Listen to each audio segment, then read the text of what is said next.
Hey, what's going on, guys? Queasy Flips here. Today, I'm going to show you my collection.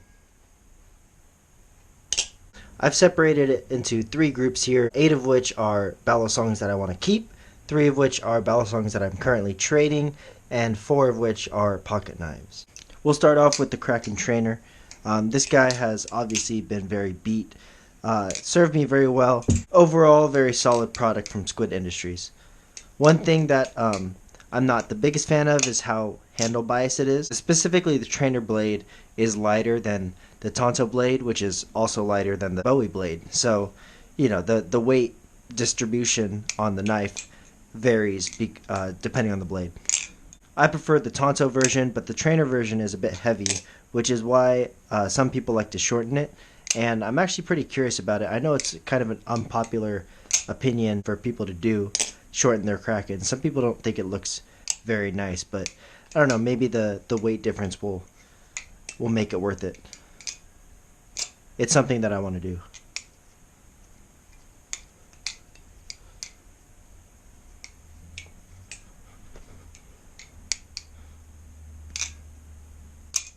But yeah, that's the Kraken Trainer. Next is a newer addition to the collection, the Triton V2. This one I had to get because I got the original Triton about 2 years ago, and that was like my first high quality balisong other than CCC's. The idea to mill out these lines here on the handles was such a small adjustment from the original, but honestly it makes all the difference because that weight that's been taken out makes the knife more neutral.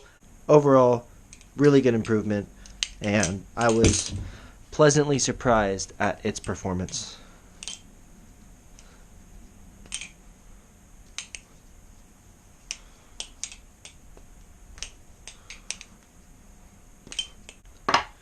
Next is my Alpha Beast, the Alpha Beater, the tank, one of BRS's best products, if not their best, in terms of durability and just build quality overall. A very common knife for people to have, the Alpha Beast. It's actually been around for quite some time now, and it still holds up.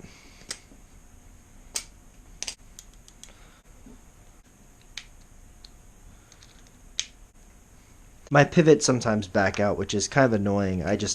All I need to do is Loctite it, but I haven't gotten around to doing it. But it is my EDC. I carry this thing everywhere, and it takes beatings like a champ.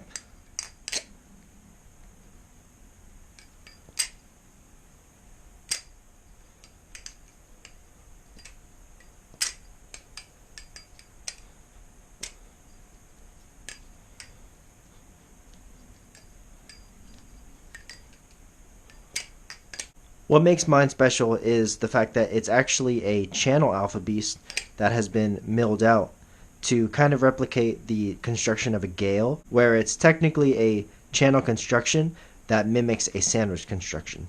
And the benefit here is that it has the same dimensions as a standard sandwich Alpha Beast without the weight of the hardware in the handles.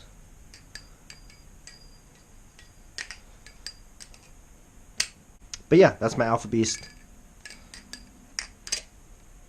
Next is the Replicant, also by BRS. This rep has a custom harpoon sort of kukri style blade with a acid wash here, and the black and white hammer scales. My friend likes to call this the tuxedo rep, which I think suits it pretty well. I like how kind of rustic and worn in the blade looks here, but I might get it redone and then polish the edge or something just to give it a little more flair. Maybe polish the liners too.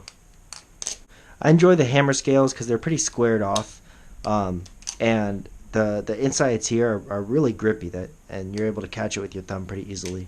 I also built this rep to be really light with one barrel and the smaller blade shape, and it just makes it really fun to toss around, which really fits my style.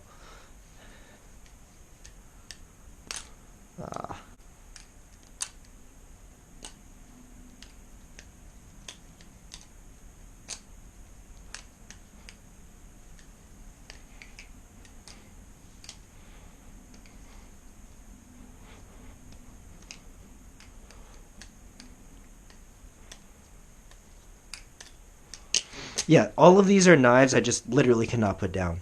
The next two are actually a bit of a power combo because if you know Dalen from Machine Wise, he made the 5T, which turned into the Slift T, and then the Marin Light and the Marin. So the Marin Light had these handles and this blade, and the Slift T has these handles and this blade. So I just swapped them over, and honestly, I like how they flip now, more so than before.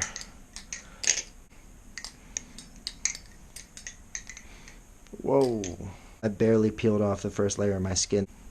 But yeah, honestly, I like the Marin Light handles more so than Kraken handles, and also Dalen's tuning skills are really good. Oh shit.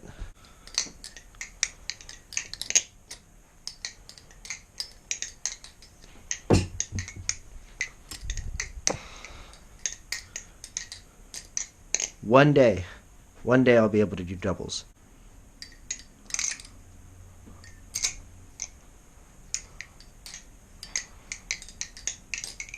Anyways, that's the Machine Wise Duo, and I have my X10.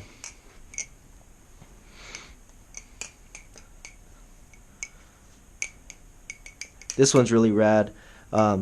Very beautiful design, aesthetically pleasing, and the sound is very satisfying.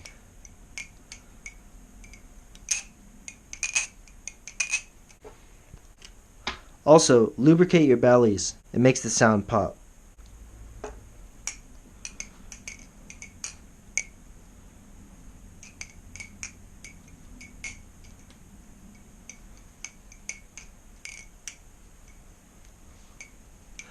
But the X10 is really fun because it's pretty light, and you know, I love the sound. It's really satisfying to me.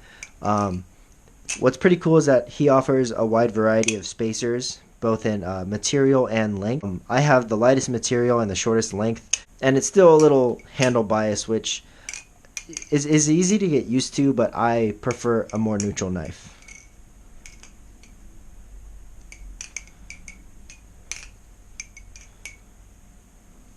So I'm eventually looking to get some barrels to put on this thing and make it a bit lighter.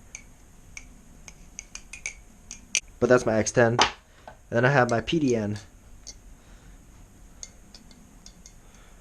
Not much to say about this, other than also very light, very floaty. The handles are really thick and squared off, which just makes it comfortable for me. I enjoy it. But then, you know, to switch to the Marin Light handles with the Slift T blade, it's like these handles are a lot smaller, and it's just kind of, it's refreshing to hop between different builds and whatnot.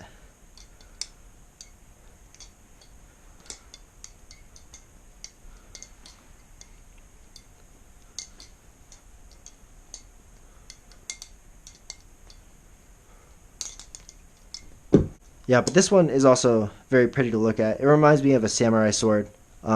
Just the length of the blade and the milling here, it's really satisfying to look at for me. But yeah, that's all the balisongs that I want to keep.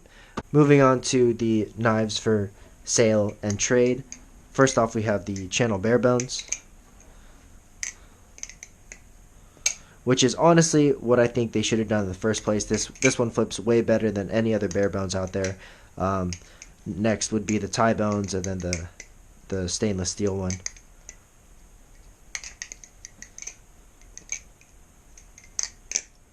I'm not really sure if the live blade flips any different or not, because you never really know until it's in your hand.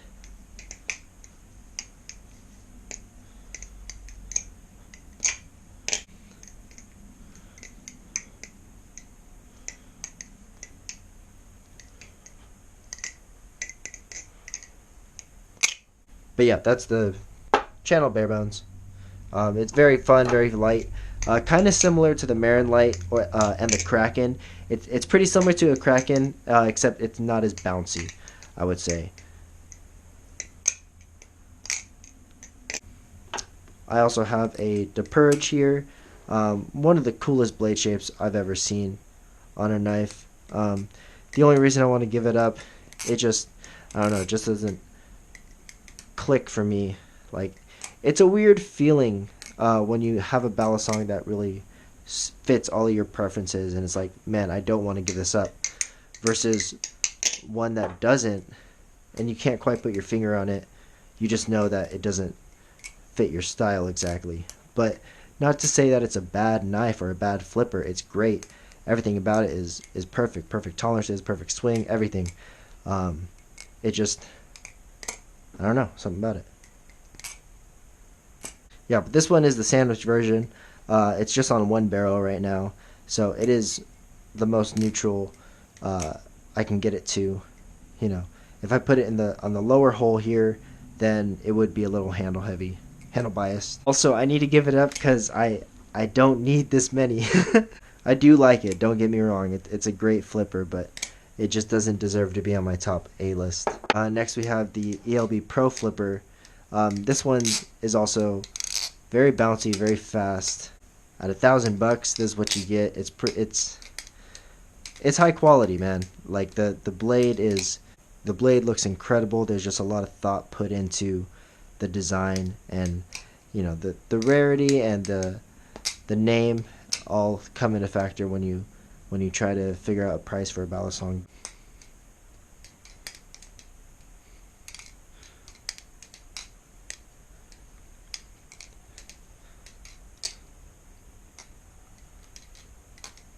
It's also a bit too heavy for my liking, but easy enough to get used to.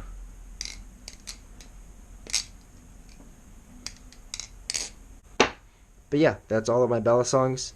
I got a couple pocket knives too, not too into them, but this is the Endgame by Kershaw, and then this is the something by someone, Williamson Design. That's all I know about it. And these two OTFs, neato. I like this one more, just more comfortable to hold. But yeah, that's my collection. If you like what you see, hit that like button. If you want to see more content, consider subscribing, and comment down below what you want to see next. Peace.